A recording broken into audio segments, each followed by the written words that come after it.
All right, so hello everyone and welcome to psych shorts. आज इस video में हम आईटीपी की यूनिट नंबर 2 को समझेंगे। आईटीपी 1 यानी कि जो आपका सेमेस्टर 1 का ये सब्जेक्ट है, introduction to psychology, applied psychology honours, Delhi university के सिलेबस को हम इस पर्टिकुलर सीरीज में कवर कर रहे हैं। यूनिट 1 हम ऑलरेडी कवर कर चुके हैं, आपको आई आइकन में वीडियोस दिख रही होंगी या फिर डिस्क्रिप्शन बॉक्स इस वीडियो की जरूर चेक कर लेना। यूनिट 1 भी कंप्लीट है, यूनिट 2 अब कंप्लीट हो जाएगी और फिर ऐसे ही धीरे धीरे सारे आपकी चारों यूनिट हम इस चैनल पर अब कंप्लीट करने वाले हैं।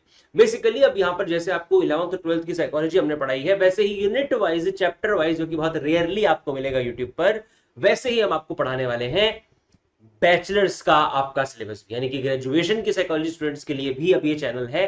तो इसे भर के मतलब भरपूर मात्रा से इस पर शेयर, प्यार, लाइक वगैरह सब कुछ दो, क्योंकि इस और भी बहुत कुछ अभी यहां पर हम आपके लिए आगे लेकर आने वाले हैं। फाइन, सो अब आगे बढ़ते हैं और अपने चैप्टर पर चलते हैं। तो आपके यूनिट नंबर 2 में ये सारे बेसिकली टॉपिक्स हैं जो आपको अभी दिख रहे हैं, और इस पर्टिकुलर पार्ट में ये यूनिट नंबर 2 दो पार्ट्स में बेसिकली डिवाइडेड है। पार्ट 1 में जो हम टॉपिक्स कवर करेंगे वो ये रहेंगे, अटेंशन वाले टॉपिक। पार्ट 2 के अंदर जिन टॉपिक्स को हम कवर करेंगे वो ये परसेप्शन वाले सारे टॉपिक्स रहेंगे। तो यूनिट 2 दो हिस्सों में डिवाइडेड है। पार्ट 1 अभी हम पढ़ेंगे, समझेंगे, और पार्ट 2 कब आ रहा है इस वीडियो के डिस्क्रिप्शन बॉक्स देख लो, आपको पता चल जाएगा, वहां पर डेट मेंशन होगी, या फिर अगर आप बाद में देख रहे हो इस वीडियो को तो आपको स्पेसिफिक लिंक मिल जाएगा पार्ट 2 का। अब सीधा अटेंशन को समझना स्टार्ट करते हैं। तो अटेंशन क्या होता है? जैसे वो क्या कहते थे, वो एक गाना था किसी पॉपुलर से सीरियल का, क्या होती तरन, क्या होती अटेंशन। तो अटेंशन क्या है? Attention is defined as the state of focused awareness accompanied by CNS readiness to respond to stimulations। मतलब अटेंशन को हम ऐसे डिफाइन कर सकते हैं कि ये एक फोकस्ड अवेयरनेस की मेंटल स्टेट को कहा जा रहा है। मतलब हम अवेयर हो रहे हैं किसी चीज के बारे में, और फोकस्ड अवेयरनेस है, मतलब मैं कहीं पर ध्यान लगा रहा हूं, कुछ इस तरीके की स्टेट है attention, accompanied by CNS. CNS क्या होता है आपको पता होना चाहिए, हम अभी यूनिट 1 में समझ के आए हैं, central nervous system. Central nervous system का इसमें रोल होता है, और इसी की वजह से हम अलग अलग तरीके की स्टिमुलेशंस को, सेंसेशंस को महसूस कर पाते हैं, उस पर ध्यान दे पाते हैं, उस पर रिस्पॉन्ड कर पाते हैं। सो बेसिकली अटेंशन का क्या मतलब हुआ? अटेंशन का मतलब होता है यार फोकस, जब हम किसी चीज पर केंद्रित कर रहे हैं, मतलब हम फोकस कहीं पर लगा रहे हैं, दैट इज अटेंशन। जब हम अवेयर हो रहे हैं उस चीज के बारे में, प्लस वहां पर ध्यान लगा रहे हैं, so focus is the key term for attention. ये आप ध्यान रख सकते हैं। अटेंशन मतलब focus, awareness, you are becoming aware about something by focusing your attention on to that, right? अब इसको डिफाइन कैसे किया था स्टर्नबर्ग ने, एक साइकोलॉजिस्ट थे, बेसिकली 1999 में उन्होंने डिफाइन किया है, attention acts as the means of focusing limited mental resources, limited शब्द यहां पर जरूरी है, on the information and cognitive processes that are most salient at the given moment। salient का क्या मतलब होता है? salient का मतलब होता है most important, समझ लो इसे, important। तो अब ये क्या कहना चाह रही है डिफाइन? बहुत बढ़िया डिफाइन है। attention acts as the means of focusing limited resources।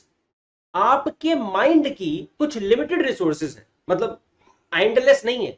आपका फोकस ऐसा नहीं है कि एक टाइम पर भाई हर किसी चीज पर आप फोकस कर सकते हो। आपको कि हाँ भाई मैं ये वीडियो भी देख रहा हूं, उधर से मैं गर्लफ्रेंड या बॉयफ्रेंड से बात कर रहा हूं भाई, और साथ में मैं अपनी गाड़ी भी चला रहा हूं भाई, ऐसा नहीं होता है।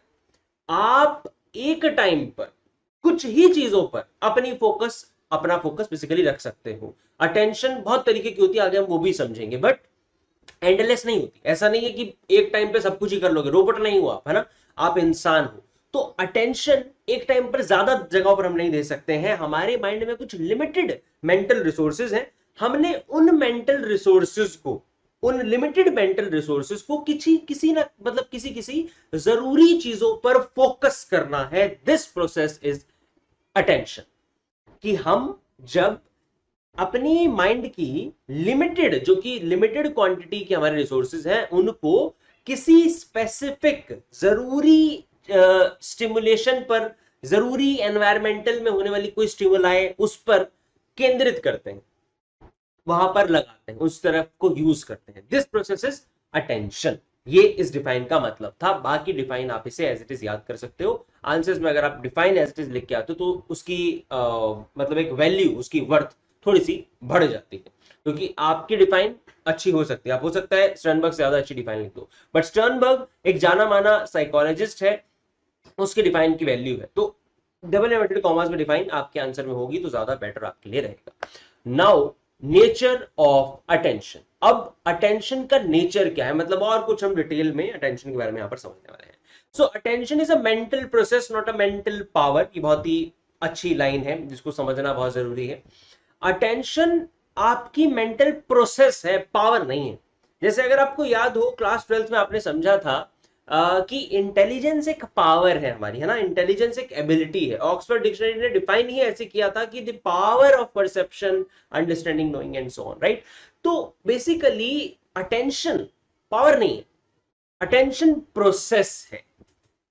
जैसे प्रोसेस मतलब कि आपकी एबिलिटी ना होकर ये एक प्रोसेस है, आप इस काम को करते हो, नॉट अ पावर। ये एबिलिटी नहीं है जिसकी वजह से आप बाकी काम कर पा रहे हो, ये एक प्रोसेस है, अपने आप में ही ये एक प्रोसेस है। उस प्रोसेस को ही हम अटेंशन कह रहे हैं कि मैंने अपनी माइंड की वो जो लिमिटेड रिसोर्सेज हैं उन्हें एक जगह पर लगाया है और अब मैं वहां पर ध्यान दे रहा हूं। I am focused on that particular stimuli, this process is attention, right. तो इसीलिए हम कह रहे हैं कि ये प्रोसेस है, पावर नहीं है। आई होप ये चीज आपको समझ आई। अब there can be no attention in the absence of interest. इसका मतलब वही है जो लाइन में आपको सिंपली समझ आ रहा है, कुछ बड़ी बात नहीं है, रॉकेट साइंस नहीं है भाई। आप अटेंशन उसी चीज पर दोगे जहां आपका इंटरेस्ट होता है। अब फॉर एग्जाम्पल कि एक एक तरफ है जीटी अगर आपने खेली है, या फिर और भी मतलब कोई जिसका जो जिस भी चीज में आपका इंटरेस्ट है ना, कोई इंटरेस्टिंग चीज कोई आपको कहे कि इधर तो भाई नई जीटीए की कोई नई गेम आ रही है, जीटीए 6 आ रही है लेट्स से, या फिर भाई कोई नया गाना आ रहा है, जो हीरो का गाना आपको, जो हीरो आपको पसंद है उसको कोई नया गाना आ रहा है, तो आपकी अटेंशन वहां पर ज्यादा फोकस होगी, है ना।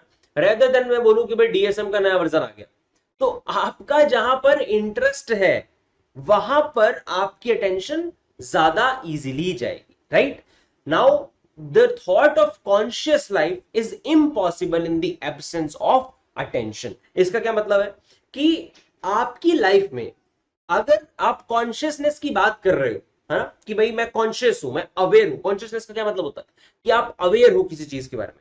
तो अगर आप कॉन्शियस होने के बारे में सोच रहे हो ना, तो ultimately you are talking about attention, क्योंकि being conscious is not possible until or unless you are doing this process of attention or you are attending any stimuli in your environment. Basically आपके आसपास जो भी कुछ हो रहा है, अगर आप उसे अटेंड नहीं करोगे, किसी चीज पर फोकस नहीं करोगे, कहीं पर आपकी अटेंशन है ही नहीं, तो उस टाइम पर आप कॉन्शियस नहीं हो, सिंपल। जब आप अनकॉन्शियस होते हो, जब हम कॉमा में चले गए मान लो, या भाई कुछ और मतलब ऐसा होगा कि अभी ध्यान नहीं है हमारा, या हम लेट्स से कभी कभार कोई कोई ड्रग अगर हम लेते हैं, तो उससे क्या होता है, हम क्यों क्यों नहीं लेनी चाहिए ड्रग्स, वो इसीलिए एक रीजन ये भी है कि आपकी कॉन्शियसनेस कम हो जाती है उस पर्टिकुलर मूवमेंट के लिए, है ना। तो इससे बेसिकली क्या होता है कि आप अटेंशन नहीं दे पाते हो अपने आसपास के एनवायरमेंट पर, या फिर ये अटेंशन देने की प्रोसेस स्लो हो जाती है ना। तो बेसिकली कॉन्शियस लाइफ की अगर आप बात करते हो तो वहां पर अटेंशन बहुत बड़ा रोल प्ले करती है, आपको अवेयर रखवाने में, आपको कॉन्शियसनेस में रखने के लिए अटेंशन का वहां पर होना बहुत जरूरी होता है। Now attention creates readiness for doing work. इसका क्या मतलब है कि अटेंशन की वजह से ही आप किसी काम को कर पाते हो, सिंपल। अगर मैं आपसे कह रहा हूं कि भाई आपने पेपर लिखना है, तो पेपर आप तभी लिख पाओगे जब आप उसको अटेंड करो। अटेंड करने का मतलब कि उस पर ध्यान फोकस करोगे। आप पढ़ रहे हो क्वेश्चन को कि अच्छा यार क्वेश्चन मुझसे ये पूछ रहा है कि एक्सप्लेन सिचुएशनिज्म, तो मैंने सिचुएशनिज्म का आंसर लिखना है। अनटिल और अनलेस आप वहां पर अटेंशन नहीं दोगे, you are not ready for that, उसको आंसर लिखने के लिए। तो रेडीनेस का क्या मतलब होता है कि yes you are basically capable. You are readiness का मतलब ये होता है कि मैं तैयार हूं बेसिकली उस चीज के लिए, मैं रेडी हूं अभी इस काम को करने के लिए। तो वो रेडी हम तभी हो पाएंगे जब हम उस चीज को अटेंड करेंगे, वहां पर अपनी अटेंशन पुट करेंगे, fine. Then attention is a selective process. Selective process का यहां पर क्या मतलब है, सेलेक्टिव प्रोसेस का बेसिकली ये मतलब होता है कि ये फर्स्ट ऑफ ऑल आपके आसपास बहुत सारी चीजें हैं एनवायरमेंट में, है ना, बहुत सारी चीजें हैं। इस टाइम पर आप फोन में, लैपटॉप पर, कहीं भी डेस्कटॉप पर अपने इस वीडियो को देख रहे हैं। आपके वीडियो के अलावा भी बहुत सारी नॉइज है आसपास, है ना, बहुत सारा और शोर शराबा है। इधर से मम्मी कुछ बोल रही होंगे, पापा कुछ बोल रहे हैं, भाई बहन दोस्त पता नहीं जहां भी आप हो, अगर ट्रैवल करते देख रहे हो तो भाई बाहर का शोर, है ना, बहुत सी और आवाजें। विजुअल भी बहुत सारे और होंगे, है ना, स्क्रीन के पीछे आपकी या आसपास आपके माहौल में। बट आपने इस वीडियो पर फोकस बनाकर रखा है। वीडियो में भी कभी आप मेरी स्क्रीन पर मतलब मुझे देख रहे हो, इधर कोने में छोटा सा हूं मैं, यहां पर आप मुझे देख रहे हो, कभी आप इधर देख रहे हो स्क्रीन की तरफ, कभी स्क्रीन में आप ये लाल वाले जो निशान मैंने बनाए हैं, गंदा सा किया है मैंने ये कुछ, इसको आप देख रहे हो, कभी आप ये काले टेक्स्ट को देख रहे हो, कभी आप व्हाइट वाले टेक्स्ट को देख रहे हो सकता है आपकी नजर ये पीछे साइड शॉट का मैंने जो वाटर मार्क लगाया उस पर गई हो। तो सेलेक्टिव प्रोसेस है, आपकी अटेंशन सेलेक्ट कर करके आप अलग अलग चीजों पर उसे शिफ्ट करते रहते हो। ये एक सेलेक्टिव प्रोसेस है। आप कॉन्शियसली सेलेक्ट करते हो चीजों को कि हाँ भाई मैं इस टाइम पर इसे सेलेक्ट कर रहा हूं, मेरी जो माइंड की लिमिटेड मेंटल रिसोर्सेज है इस पे फोकस हो जाओ, चलो भाई अब इससे हट जाओ, अब इस पे फोकस हो जाओ, आप सेलेक्ट कर रहे हो। So this is the selective process. Fine, समझ आ रही बात? अब it is always changing and continuous. बहुत ही again strong line, powerful line, changing और कंटिन्यूस। बहुत सच बात है भाई। चेंजिंग मतलब कोई भी इंसान ऐसा नहीं होगा यार जो एक ही चीज पर अटेंशन अपनी बना के रख रहा है ना। तो जैसे आप भाई, जैसे गर्लफ्रेंड बॉयफ्रेंड आजकल कहते हैं कि भाई मेरे दिमाग में हर टाइम सुबह शाम तू ही तू है? ऐसा नहीं हो सकता भैया, मतलब प्रैक्टिकली पॉसिबल नहीं है ना, साइकोलॉजिकली पॉसिबल नहीं है। आपकी अटेंशन, आपकी जो माइंड की, again I am repeating it this term again and again ताकि आपके दिमाग में घुस जाए, लिमिटेड मेंटल रिसोर्सेज को कहीं पर एक जगह पर केंद्रित करना इज अटेंशन। तो वो जो लिमिटेड मेंटल रिसोर्सेज हैं वो उधर अपनी गर्लफ्रेंड के बारे में भी, उस पर भी ध्यान देंगी, है ना, उस पर भी अटेंशन देंगी, बॉयफ्रेंड है तो उस पर भी अटेंशन देंगी। और वहां पर आपके आसपास घर में जो भी कुछ हो रहा है, आपके स्कूल में जो भी कुछ हो रहा है, अलग अलग जगहों पर आपको चाहिए, है ना, अटेंशन। इस टाइम पर आप काम कर रहे हो तो आपको अटेंशन यहां पर चाहिए, आप गाना सुन रहे हो तो उस टाइम पर अटेंशन वहां भी चाहिए, आप गेम खेल रहे हो तो अटेंशन वहां भी चाहिए, आप किसी से बात कर रहे हो तो तब अटेंशन उस पे उसकी बात पर होनी चाहिए। तो ये चेंजिंग है, धीरे धीरे धीरे धीरे बेसिकली आप चेंज करते रहते हो अटेंशन को, उसको, उसका जो पॉइंट होता है, पॉइंट ऑफ अटेंशन जहां पर आपने अटेंशन देनी है, वो पॉइंट चेंज होता रहता है। आप अटेंशन कभी इधर कभी इधर कभी इधर चलती रहती है। और ये भी जरूरी है कि ये कॉन्टिन्यूसली चेंज होता रहता है। मतलब देर इज नो पॉइंट कि जब आप कहो कि मेरी अटेंशन कहीं भी नहीं है, हो ही नहीं सकता। कहीं ना कहीं आपकी अटेंशन हर टाइम पर होती है। अभी आप वीडियो बंद करोगे तो इधर देखोगे, इधर देखा तो वहां पे अटेंशन गई, इधर देखा वहां पे अटेंशन गई, इधर देखा आपकी अटेंशन इधर गई। तो इसका मतलब क्या है कि आपकी अटेंशन कहीं ना कहीं तो रहेगी। और सिर्फ देखने की बात नहीं है, कभी कुछ सुन रहे हो, कभी कुछ और आवाज आपको सुनती है। तो बेसिकली अलग अलग तरीके की सेंसेशंस को हम अटेंड करते रहते हैं और कॉन्टिन्यूसली करते रहते हैं। ठीक, ये था nature of attention. I hope यहां तक सब कुछ आपको समझ आ गया। अब आगे बढ़ते हैं। अगला जो टॉपिक है ये है भाई कि कौन कौन से अब फैक्टर्स आते हैं जो कि अटेंशन को बेसिकली इंपैक्ट करते हैं। तो ये जो फैक्टर्स हैं, फैक्टर्स को हम दो हिस्सों में ब्रॉडली डिवाइड कर सकते हैं। एक होते हैं एक्सटर्नल फैक्टर और एक होते हैं इंटरनल फैक्टर। इसका मतलब क्या है, इसके मतलब को समझते हैं। पहले पानी पी लेते हैं, आप भी पानी पी सकते हैं।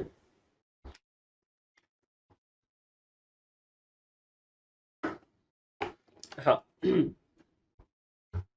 तो बेसिकली अब इसका क्या मतलब बना फैक्टर्स ऑफ अटेंशन का, कि भाई कौन कौन से ऐसे फैक्टर्स हैं जो अटेंशन को इफेक्ट करते हैं, इंपैक्ट करते हैं, कि हमारी अटेंशन इन फैक्टर्स की वजह से भी अफेक्ट होती है।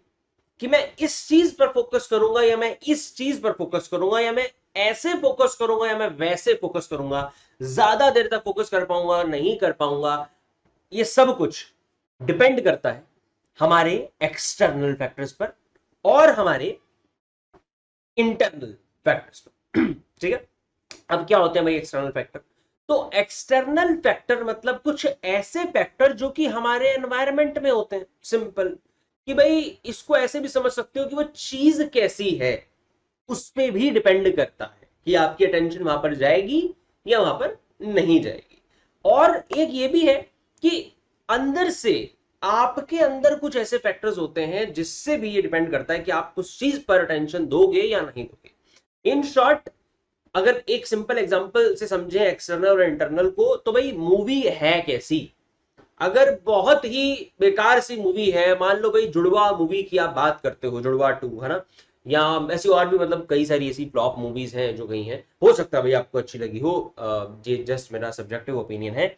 और भी मतलब ऐसी बहुत सी मूवीज हैं जो बड़ी ही बेकार गई हैं। बॉम्बे वेलवेट आई थिंक ये भी एक कोई मूवी थी, है ना, तो ये तो बड़ी ही घिसी पिटी गई थी मूवी, किसी को अच्छी नहीं लगी, हो सकता है फिर भी आपको लगे, इंडिविजुअल डिफरेंस। बट स्टिल, अगर मूवी बेकार है, मूवी है ही घटिया, कुछ नहीं है उसमें स्टोरी लाइन, ठीक है, वो चीज अगर आपको सही नहीं लग रही है, आपकी अटेंशन वहां पर नहीं जा पा रही है, तो उसका क्या मतलब हुआ कि वो एक्सटर्नल फैक्टर हो गया। दूसरा फैक्टर ये हो सकता है कि आपका इंटरेस्ट ही नहीं है ऐसी मूवी में। मूवी तो तगड़ी है, उसकी रेटिंग है 8, उसकी रेटिंग 9 है भाई IMDb पर, स्टिल आपको अच्छी नहीं लगी। क्यों नहीं लगी? क्योंकि आपका इंटरेस्ट नहीं है, या और भी कुछ सारे फैक्टर हो सकते हैं आपके अंदर, आपका मन नहीं है भाई उसको देखने का। तो इंटरनल और एक्सटर्नल दोनों फैक्टर पर डिपेंड करता है कि हम किस तरीके से किसी चीज को अटेंड करेंगे। Now external factor includes the movement of that particular stimuli. अब ये माना जाता है कि यार मूविंग स्टिमुलाई को हम ज्यादा बेसिकली अटेंड करते हैं। इसको चेक कर लेते हैं अभी, ठीक है, समझाना कैसे, सीधा चेक करो आप। देखो, एक ये ई बना हुआ है यहाँ पे, ठीक है, और एक ये है, मतलब ये जो भी कुछ मैं कर रहा हूं, ये मेरा मार्कर यहाँ पे चली जा रहा है, चली जा रहा है, चली जा रहा है। आप चाहे मानो या ना मानो, आपका ध्यान ये जो चल रही है ना चीज, इस पर ज्यादा जा रहा है, वो ई से, है ना। तो दिस इज द मूवमेंट। अभी मैंने गंदा सा कर दिया तो इसे साफ कर लेते हैं। हाँ, तो दिस इज मूवमेंट, कि जहां पर मूवमेंट हो रही है, ये यहां पर हमारा ध्यान जरूर जाएगा। दिस इज मूवमेंट, कि मतलब इस चीज पर ज्यादा ध्यान जाएगा रेदर देन द स्टैटिक चीजें। जो रुकी हुई चीजें हैं उस पर ध्यान कम जाएगा, जो चलती हुई चीजें हैं, मूविंग चीजें, उस पर ध्यान ज्यादा जाएगा। इसके बाद अगला पॉइंट क्या है भाई, इंटेंसिटी। इंटेंसिटी का क्या मतलब है? इंटेंसिटी को आप ऐसे समझो कि भाई, मतलब एक है, मैंने ऐसे ये मार्क कर दिया है ना, मतलब इतना सा ये मैंने मार्क किया है, और एक ये मतलब बड़ा इंटेंस सा है, इसको मतलब ज्यादा जोर दिया है मैंने यहां पर बनाते टाइम, और ज्यादा डार्क है ये चीजें, है ना। तो इंटेंसिटी पर भी मैटर करता है। अब इंटेंसिटी विजुअल में ज्यादा नहीं हो रही, तो इंटेंसिटी को आप ज्यादा मतलब क्लियरली आपको समझ आएगा ये वाला टॉपिक अगर हम ऑडियो की बात करेंगे किसी। तो ऑडियो सेंसेशन की अगर हम बात करें, मतलब ऑडिटरी सेंसेशन की अगर हम बात करें, तो कई लो इंटेंसिटी साउंड होते हैं, है ना, उस पर ज्यादा फोकस नहीं जाता, और कई बड़े ही भद्दे से साउंड होंगे, पें करके आवाज आती है बड़ी बेकार सी, तो ये मैंने भी बड़ी बेकार आवाज निकाली वैसे, तो इन आवाजों पर अलग से ही ध्यान जाता है।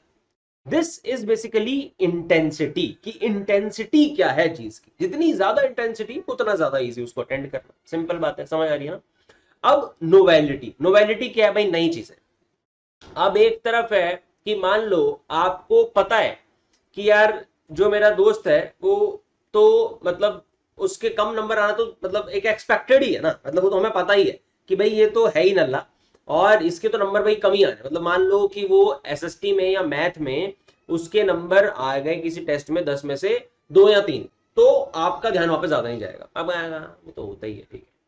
अब आपको सडनली टीचर ने बोला, मतलब उधर से टीचर खड़ी है और वो बोल रही है कि डैश आपके दोस्त का नाम जो भी है, भाई इसके नंबर है 10 में से 9, तो आपका ध्यान से जाएगा, अबे ये क्या होगा चमत्कार, कि मैडम क्या कह रहे हो, कोई और होगा बच्चा, ये उसके तो नंबर हो ही नहीं सकते हैं, मतलब कोई नई चीज है, ये तो अनएक्सपेक्टेड था भाई, इस पे तो ध्यान जाना ही जाना है। तो जो भी कोई नोवेलिटी, मतलब कि जो कोई नोवल चीज है, जो कोई नई चीज है, उस पर ध्यान ज्यादा इजीली जाएगा, सिंपल बात है।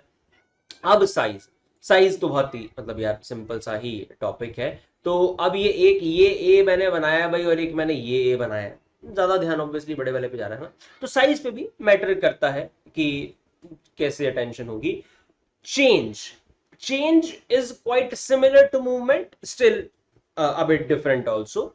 चेंज का क्या मतलब है कि जो चीजें धीरे धीरे बदल रही हैं, चेंज हो रही हैं, उस पर भी हमारा ध्यान ज्यादा जाता है। अब मतलब मैंने कोई अगर एक चीज बनाई है, यहां पर एक जगह पर मैंने एक टेक्स्ट रखा है, तो ये टेक्स्ट अभी मान लो नोट्स में ऐसा ही है, और वो चेंज हो जाए। अब मैं कल को, जो कल अगली बार मतलब मैं वीडियो बनाऊंगा, पार्ट 2 की वीडियो बनाऊंगा, उसमें जब मैं आपको ये वाली पर्टिकुलर स्क्रीन दिखाऊं इस पीपीटी की, तो मैं यहां पर ये जो बॉक्स है ये ऊपर कर दूं और जो टेक्स्ट है ये नीचे कर दूं, कुछ चेंज हो गया है ना। तो आपका ध्यान अलग से जाएगा इस पे कि यार कुछ तो चेंज है, मतलब कुछ तो अलग है यहाँ पर। तो जो चेंज जहां पर होता है कि हमें पहले कुछ और दिखा, अब कुछ और दिखा, चेंज जहां पर है वहां भी ध्यान जाया जाता है, या फिर जो कॉन्स्टेंटली चीज चेंज होती जा रही है उस पर भी ध्यान ज्यादा हमारा जाता है। देन रिपीटिशन, रिपीटिशन का क्या मतलब है कि अब कोई चीज ज्यादा बार रिपीटेड होती है, इसको बहुत ही सिंपल सा लॉजिक है। एक बच्चे ने मतलब अपने आंसर को खींचने के लिए एक ही लाइन बार बार लिख दिया आंसर में, तो टीचर का ध्यान बल्कि वहां पे चला जाता है कि अबे बेवकूफ समझ रहा है मुझे, इसने तो भाई रिपीट किया है। तो इसका साइकोलॉजिकल जो कारण है वो यही है कि हमारा ध्यान रिपीटिशन पे बल्कि ज्यादा जाता है, हमारी अटेंशन इजीली जाती है रिपीटेड चीजों पर।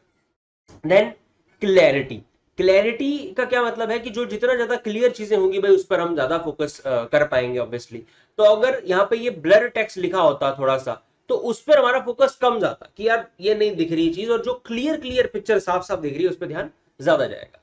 Colour and contrast, colour and contrast ये भी बहुत सिंपल सा ही टॉपिक है, आपको समझ आ जाएगा। कलर मतलब कि कैसा कलर मैंने यूज किया, उसका कॉन्ट्रास्ट बेसिकली क्या है। तो अब अगर मैं यहां पर इस पर्टिकुलर स्लाइड पे इस तरीके से ए लिख रहा हूं, ठीक है, और एक है कि भाई ये कलर मैंने कोई दूसरा लेट से यहां पर लिया है और मैं इससे ए लिख रहा हूं, तो ज्यादा ध्यान कहां पर जा रहा है, ऑब्वियसली इस वाले पे जा रहा है ना, क्योंकि वो थोड़ा सा मिक्स हो रहा है इसके अंदर। और वहीं अगर मैं ये सेम कलर यहां पे लिखूंगा तो और कम हो गया, इस पे ध्यान जाना। वहीं यहाँ पे ये जो नीचे एन लिखा है देखो, इस पे ध्यान जा रहा है। तो कलर और कंट्रास्ट पे भी बेसिकली ये डिपेंड करता है कि कैसे उस पर ध्यान जाएगा। जो चीजें अलग सी कलर हैं, शार्प कलर्स हैं, कंट्रास्ट में है, जहां पर बैकग्राउंड से आपका मेन टेक्स्ट, वहां पर ज्यादा ध्यान आपका जाएगा। ये थे एक्सटर्नल फैक्टर। आई थिंक ये तो इजीली हमें समझ आ ही गए, राइट? क्लियर है बात, यहां तक क्लियर है? आई होप क्लियर होगी, ठीक है। सो अब आगे बढ़ते हैं और इंट्रिंसिक वाले फीचर पे आते हैं। अगर कोई भी डाउट है तो आप कमेंट सेक्शन में पूछ सकते हो। Now these factors refers to the individuals, मतलब ये बेसिकली इंडिविजुअल्स में होते हैं, इंडिविजुअल डिफरेंस को भी ये शो करते हैं, और ये लोगों के अंदर होते हैं। These are inherit in people, ये लोगों में होते ही हैं, मतलब उनके अंदर होते हैं। अब इनहेरिट का यहां पर सिर्फ जेनेटिक मीनिंग भी नहीं है, मतलब ये लोगों के अंदर होते हैं, वो यहां पर कहने का मतलब है। सो इंटरेस्ट सबसे पहला फैक्टर यहां पे आ जाता है। अच्छा देखो, अब मैंने ये क्यों क्यों चेंज किया मैंने कलर, कि आपको ये कलर शायद ना दिखेगा, यहां पर ये वाला कलर ज्यादा दिखेगा, तो मैं ये वाले से मार्क करूं। ये होता है बेसिकली अटेंशन, ठीक है। Practical example. सो इंटरेस्ट, अब क्या है इंटरेस्ट? इंटरेस्ट मतलब कि यार जैसे मैंने आपको बताया, मान लो भाई कोई सलमान खान की मूवी की बात कर रहा है, फॉर एग्जाम्पल पर्सनली मान लो भाई मेरा इंटरेस्ट ही नहीं है सलमान खान की मूवीज में, तो सलमान खान की जितनी मर्जी कोई अच्छी मूवी आ जाए, मेरी अटेंशन वहां पर कम ही जाएगी, ठीक। उसके बाद मोटिव्स, मोटिव्स क्या है कि मेरा मेरा मन क्या है भाई इस टाइम पर, मेरी मोटिवेशन क्या है इस टाइम पर। अब आपने जरूर ये चीज देखी होगी कि जब आपको भूख भूख लग रही होती है ना, उस टाइम पर इंस्टाग्राम बड़ी तगड़ी साजिश करता है, या फिर जोमेटो वाले, स्विगी वाले सूंघ लेते हैं भाई आपकी भूख को। अरे जब आपको भूख लगे उसी टाइम पर ऊपर से नोटिफिकेशन आ जाती है कुछ देर बाद ही कि ऑर्डर कर लो कुछ हमारे पास से, है ना। वो बड़े क्रिएटिव क्रिएटिव तरीके से, नितिन जी आज खाएंगे नहीं आप, मतलब ऐसे बहुत से मेरे पास आए हैं कि इस तरीके के नोटिफिकेशन। आजकल मार्केटिंग नेक्स्ट लेवल पर जा रही है। तो बेसिकली मोटिव्स, आपके क्या मोटिव्स हैं उस पर भी डिपेंड करता है कि इस पर्टिकुलर टाइम पर आप किस चीज को अटेंड करोगे, राइट। तो बेसिकली आपकी मोटिवेशन क्या है, इस टाइम पर आपको क्या चाहिए, क्या आपकी नीड है, क्या नीड आपके बिहेवियर को ड्राइव कर रही है, उन चीजों के हिसाब से भी आप चीजों को अटेंड करते हो। जिस टाइम पर भूख लगी है, इंस्टाग्राम पे पिज्जा की रील ज्यादा आप स्क्रॉल करोगे, ज्यादा वहां पर आपका ध्यान जाएगा, चाहे जान के उसे स्क्रॉल ना करो कि इसे मन कर जाएगा मंगवाने का, पर फिर भी आपकी अटेंशन उन चीजों पर ज्यादा जाएगी। ओके, तो अब आता है मेंटल सेट। मेंटल सेट का क्या मतलब है? मेंटल सेट का बेसिकली मतलब है कि आपके दिमाग में कुछ चीजें फिक्स होती हैं पहले से। जैसे फॉर एग्जांपल, अगर आप इंडिया से हो तो आप इस एग्जांपल से रिलेट बिल्कुल कर पाओगे कि काली बिल्ली अगर आपके रास्ते से निकल गई एक बार होके, है ना, तो चाहे आप स्कूटी पे हो, चाहे आप गाड़ी में हो, चाहे आप पैदल चल रहे हो, चाहे आप घोड़े पे हो, गधे पे हो, जहां भी हो आप, ध्यान जरूर जाएगा एक बार काली बिल्ली पे। अब मानो ना मानो वो आपके ऊपर है। कई लोग जैसे रुक जाते हैं कि नहीं कोई और ही निकल जाए पहले, है कि उसका बुरा हो जाए मेरा ना हो। तो बेसिकली आप मानो या ना मानो, आप रुको या ना रुको, उसकी बात नहीं है, बिहेवियर की बात नहीं कर रहे, बट अटेंशन आपकी जरूर जाएगी एक बार उस बिल्ली पर कि अच्छा यार ये बिल्ली काट गई रास्ता है। अब चाहे आप उस पर हंसो या आप उसको मानो, वो आपके ऊपर है, बट अटेंशन वहां पर जाएगी। ये आपका मेंटल सेट है एक। बेसिकली जिस तरीके की चीजें आप रेगुलर करते हो, पास्ट जो आपके एक्सपीरियंस है, कुछ वैसी चीजों पर ही आप ज्यादा ध्यान देते हो। अगर आपको बॉलीवुड मूवी ज्यादा पसंद है, किसी बच्चे ने हॉलीवुड मूवी मान लो कभी देखी ही नहीं है, तो उसकी अटेंशन, मतलब अब जब ऑप्शन आएगा उसके सामने कि भाई ये मूवी देखनी है, ये मूवी देखनी है, उसकी अटेंशन ज्यादा बॉलीवुड मूवी पे जाएगी, क्योंकि उसका मेंटल सेट ही ऐसा है ना, ऑलरेडी जो उसने चीजें करी। ये होता है हमारा मेंटल सेट, तो इसकी वजह से भी हमारी अटेंशन पर फर्क पड़ता है। देन आपका इमोशनल सेट, इमोशनल सेट मतलब इसको सेट मतलब एम ही बोल दिया इन्होंने। इमोशनल सेट मतलब इमोशन, कि भाई आपके इमोशन कैसे हैं इस टाइम पर, आपके इमोशन कैसे हैं, कैसा फील कर रहे हो, सैड फील कर रहे हो, तो उस टाइम पर सच बताना। जब आप सैड फील कर रहे हो, बॉयफ्रेंड से गर्लफ्रेंड से लड़ाई हुई है या कुछ भी और हुआ है, दोस्त ने मतलब आपको बुलाया नहीं, सबके बाकी दोस्त चले गए अपने पार्टी वार्टी में, आपको लेफ्ट आउट फील हो रहा है, तो उस टाइम पर इंस्टाग्राम पर, फेसबुक पर वैसे ही सिमिलर पोस्ट हमें दिख जाते हैं और फिर हम उसे स्टोरी पे भी लगा देते हैं। मतलब इमोशनल सेट। अब ऐसा नहीं है कि उसी टाइम पे वो पोस्ट ज्यादा आ रहे हैं, ऐसा नहीं है भैया, ऐसा बिल्कुल नहीं है। आपकी अटेंशन वहां पर जा रही है। आपका जो इमोशनल सेट है इस टाइम पर, आप वैसी चीजों को ज्यादा अटेंड करते हो जैसे अभी इमोशन अंदर चल रहे हैं। This is emotional set. तो ऐसे भी अटेंशन को फर्क पड़ गया ना। अब हैबिट्स, तो हैबिट क्या होती है भाई? हैबिट का क्या मतलब है कि आपकी जो हैबिट्स है, आप जिन चीजों के लिए हैबिचुअल हो, ऑब्वियसली उन चीजों को ज्यादा प्रेफर करोगे। This is quite similar to mental set, but habits are basically the behavioural type of it, more of a behavioural type of it, कि जो चीजें आपकी हैबिट में है कि ये चीज मैंने करता ही हूं मैं इस तरीके से, या फिर इवन माइंड, सिर्फ बिहेवियरल भी नहीं, माइंड में भी कुछ हैबिट होती है कि इस तरीके से ही मैं इस काम को करता हूं, ऐसे ही मैं सोचता हूं। तो कहीं ना कहीं हैबिट्स से ही मेंटल सेट्स बनते हैं। हैबिट एक और ब्रॉड टर्म हो गई और उसमें मेंटल सेट आ गए, मतलब हैबिट्स की वजह से मेंटल सेट्स हमारे बन जाते हैं। तो हैबिट्स ऑब्वियसली ये भी इंपैक्ट करेंगी हमारी अटेंशन। जिस चीज को जैसे अटेंड करने की हमारी हैबिट है, वैसे ही हम उसे अटेंड ज्यादा करेंगे। तो इस तरीके से भी अटेंशन पर फर्क पड़ता है। तो बेसिकली ये जो आपके सामने है 5 मेंशन किए गए पॉइंटर्स, ये इंट्रिंसिक के हैं, यानी कि इंटरनल फैक्टर्स हैं जो अटेंशन को अफेक्ट करते हैं। और ये जो आपके सामने है बहुत सारे फैक्टर्स, बेसिकली 8 फैक्टर्स, तो ये इंपैक्ट करते हैं आपकी अटेंशन को, बट इन्हें हम कहते हैं एक्सटर्नल फैक्टर। ये एनवायरमेंट में होते हैं और ये आपके अंदर होते हैं।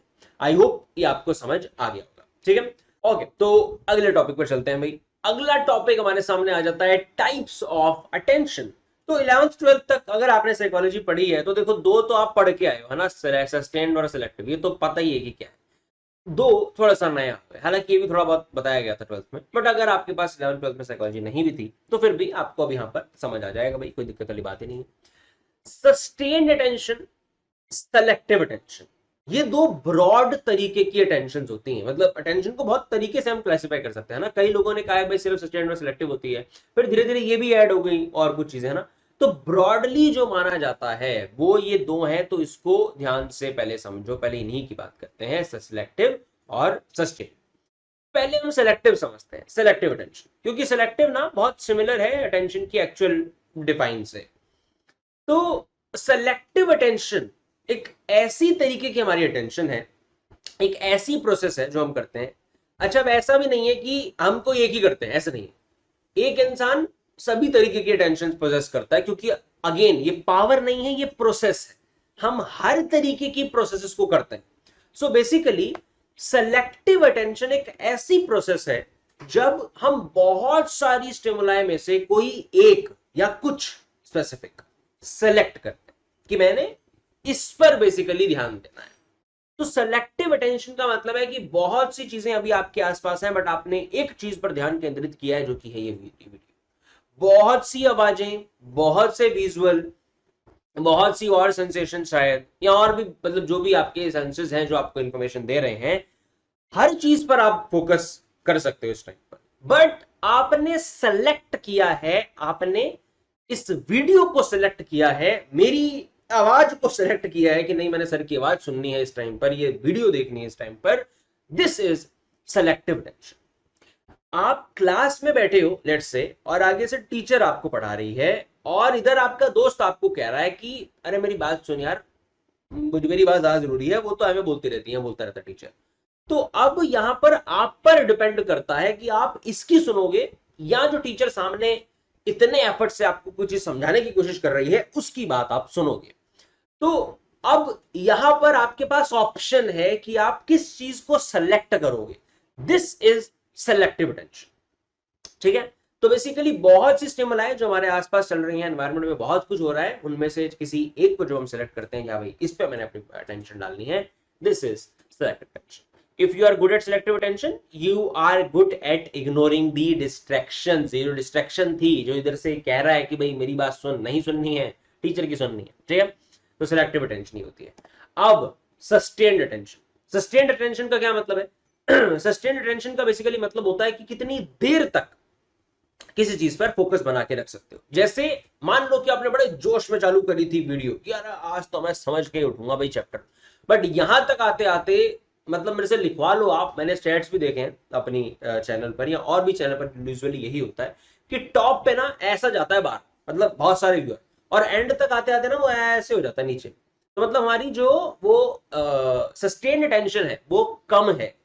तो अगर आप यहां तक वीडियो को देख रहे हो और आगे भी आप वीडियोस को लगातार देखते हो, तो इसका मतलब है कि आपकी सस्टेन्ड अटेंशन ज्यादा अच्छी है। ठीक है। तो मतलब आगे तक लगातार पूरी वीडियो को हमेशा आपने देखना है ताकि आपकी सस्टेन्ड अटेंशन बनी रहे। बेसिकली खैर जोक से पार्ट, इसका मतलब क्या हुआ कि आप एक स्पेसिफिक टास्क पर कितनी देर तक अपना फोकस बनाए रख सकते हो, दिस इज सस्टेन्ड अटेंशन। आपकी कोई लेट से गर्लफ्रेंड है या बॉयफ्रेंड है, नया नया रिलेशन है, तो अटेंशन होती है उस पर, तो उसको ध्यान रखते ही हो आप, तो उसके बारे में सोचते ही हो आप। बट कब तक उस पर अटेंशन बनाए रख सकते हो, असली टास्क तो यहां पे आता है कि जब हो जाते हैं 7-8 साल आराम से, तो उसके बाद अब भाई कब तक ये फोकस वहां पर बना रहेगा, वो है सस्टेन्ड अटेंशन। ठीक है। तो बहुत सारे एग्जांपल हो सकते हैं। बेसिकली किसी एक टास्क पर जब तक अटेंशन आप बनाकर रख सकते हो लगातार, that is the sustained attention. तो it is the ability to focus on one specific task for a continuous amount of time without being distracted। कहीं और डिस्ट्रैक्ट नहीं होना है, और बिना डिस्ट्रैक्ट हुए आप एक चीज पर लगातार ध्यान जितनी देर तक बनाकर रख सकते हो, दैट इज सस्टेन। तो क्या डिफरेंस हुआ? सिलेक्टिव अटेंशन में हम क्या कर रहे हैं, बहुत सारी स्टिमुलाई में से किसी एक को चूज कर रहे हैं कि हाँ भाई ये है, इस पे ध्यान देना है। सस्टेन्ड अटेंशन क्या हुई कि अब जिस एक पे ध्यान दिया है उस पे कितनी देर तक फोकस हम बनाकर रख पा रहे हैं। ठीक है, this is sustained attention. Now एक और इजी तरीके के अटेंशन को पहले हम समझ लेते हैं, दैट इज डिवाइडेड अटेंशन। तो अच्छा, अब एक बात समझ लो, हमारी जो प्रोसेस है ये अटेंशन की, वो मैंने कहा कि प्रोसेस है ना, तो ऐसा तो नहीं होता है कि बहुत सारी अलग अलग हमारे पास भाई अटेंशन हैं, पावर हैं, कि इधर से मैं गाड़ी चलाने पे भी पूरी पूरी अटेंशन दे दूंगा, इधर से मैं फोन पे बात करने पे भी पूरी अटेंशन दे दूंगा, उधर से जो गाड़ी में दोस्त बैठे हैं उनके साथ भी उनकी बातें भी सुन लूंगा, उधर से गाने चल रहे हैं मैं भाई गाने भी सुन लूंगा। ऐसा नहीं होता है। वो एक ऐसी प्रोसेस है जो लेट से ये कंप्लीट ये प्रोसेस है भाई 100%, ये मान लो आपकी प्रोसेस है पूरी, कि आपकी फोकस, ये आपका फोकस है, वो लिमिटेड मेंटल रिसोर्सेज थी है ना, तो वो लिमिटेड ही है, अनलिमिटेड नहीं है। तो आप अब इसको डिवाइड कर सकते, यानी कि जिस टाइम पर आप लेट से ड्राइव कर रहे हो और साथ में आप फोन पे बात कर रहे हो, बिल्कुल नहीं करना चाहिए। बट अगर आप ऐसा कर रहे हो तो यहां पर क्या हो रहा है, ये जो 100% था, जो लिमिटेड मेंटल रिसोर्सेज थी आपकी, वो 50-50 में लेट से डिवाइड हो गई। या रेशियो आप पे भी हो सकता है कि भाई आपका ज्यादा ध्यान फोन पे नहीं है, आपका ज्यादा ध्यान रोड पे है, तो अलग हो सकता है। बट वो डिवाइड होगी। 70-30 हो सकता है, 80-20 हो सकता है, या 90-10 हो सकता है, what ever ratio can be different but divided. कि आपका कुछ ध्यान फोन पे चले गया और कुछ ध्यान आपका रोड पर है, गाड़ी आप चला रहे हो। This is called divided attention. यहां पर तभी एक्सीडेंट होने के चांसेस हम कहते हैं कि ज्यादा हो जाते हैं। क्यों ज्यादा हो जाते हैं? क्योंकि भाई अटेंशन तो उतनी ही है, माइंड की रिसोर्सेज तो उतनी ही है। अगर फोन पे बात नहीं करोगे तो ज्यादा ध्यान से गाड़ी चला पाओगे भाई, फोन पे बात तो घर जाके भी हो जाएगी। बट अगर आप फोन पे बात साथ साथ में कर रहे हो तो यहां पर एक्सीडेंट के चांसेस इसलिए बढ़ जाते हैं क्योंकि लिमिटेड मेंटल रिसोर्स और दोनों जगह पर फोकस आपका बट गया है। बट गया इज द टर्म हेयर, मतलब डिवाइड हो गया है। Now altering alternating attention. तो अल्टरनेटिंग अटेंशन का क्या मतलब है? Similar to the divided one, but फर्क क्या है? यहां पर आप ऐसा नहीं कर रहे हो कि मतलब आधा आधा ध्यान है आपका। यहां पर आप क्या कर रहे हो, लेट्स से जैसे मम्मियां हमारी ये करती होंगी, पापा भी कर सकते हैं भाई किसी के। जैसे मेरे घर में क्या है कि लेट्स से भाई मम्मी क्या कर रही है, अभी वीडियो देख रही है यूट्यूब पर कुछ खाना बनाने की, है ना, कोई नई डिश बनाने की, और साथ में वो बना भी रही है। तो उधर से वो संजीव कपूर भाई कुछ बोल रहा है कि भाई ऐसे करो वैसे करो, तो उधर से पहले उसकी बात सुनी कि अच्छा अच्छा ऐसे करना है, फिर जल्दी उसकी बात सुन के उसकी वीडियो को रोका, और फिर इधर अपना वही चीज खुद करी। फिर दोबारा उसकी वीडियो उसकी बात सुनी, और फिर दोबारा भाई वो तड़का वड़का वो सब डाला और वो सब मतलब बनाया उसमें, है ना। तो क्या हो रहा है यहाँ पर? आपकी वो जो 100% अटेंशन है, मतलब वो जो लिमिटेड मेंटल आपकी रिसोर्सेज हैं जो कंप्लीट है एक पूरी लिमिटेड, वो पूरी रिसोर्सेज को पहले टास्क 1 पे लगा दिया, फिर उन पूरी रिसोर्सेज को टास्क 2 पे लगा दिया। ये होता है अल्टरनेटिंग अटेंशन। तो शॉर्ट में हमने सारी समझ ली, सस्टेन्ड, सिलेक्टिव, अल्टरनेटिंग और डिवाइडेड। अब इसकी डिफाइन पढ़ लो, इजीली समझ आ जाएगा। सिलेक्टिव की तो पढ़ी ली थी, मतलब समझ आ गया ना। It is the ability to select from the various factors और stimuli that are present and to focus on only of the one of that what you want. Alternating attention, it is the ability of mental flexibility that allows you to shift the key term here, shift your focus of attention and move between the task having different cognitive requirements। कि इस time पर उसकी video पे ध्यान दिया, वो क्या कह रहा है भाई, जल्दी जल्दी वो समझा, फिर जल्दी जल्दी इधर से आके खुद से वो काम किया। उधर से गैस जल भी रही है, उधर से वो तेल वो बता रहा है कि हाँ भाई जब इतने पे हो ना तभी कम कर देनी है, तो उधर से अपना फोकस पूरा हटा दिया उस बात को सुन के, फिर इधर फोकस और फिर गैस कम कर दी। बेसिकली आप शिफ्ट कर रहे हो। आप क्या कर रहे हो कि उधर से टीचर बोल रही है, इधर से दोस्त बोल रहा है, दोनों की नहीं सुन रहे हो। आप कह रहे हो कि जब टीचर कुछ और काम कर रही है ना, जब टीचर ब्लैक बोर्ड रब कर रही है, या टीचर अपने बच्चों की बातों पे आ गई, और मैं आपके बच्चों की कहानी सुनाती हूँ आपको, मेरे बच्चे तो ये है वो है ना, ऐसे कई टीचर ऐसे करती थी।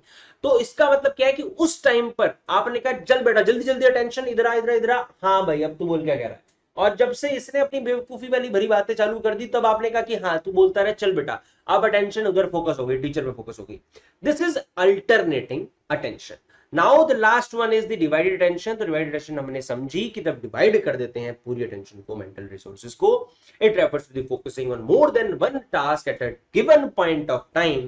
When people perform a number of task in parallel, यानी कि एक साथ दो तीन चीजें करते हैं, they must divide their attention, divide their attention which may weaken their performance. This is very obvious. You are able to use divided attention successfully because of the muscle memory and habit. अच्छा, अब एक question है यहाँ पे आपके लिए कि muscle memory का मतलब क्या होता है। हैबिट तो आपको पता है, but is this muscle memory? और क्यों हम गाने सुनते सुनते भी गाड़ी कई बार चला लेते हैं? क्यों होता है ऐसा?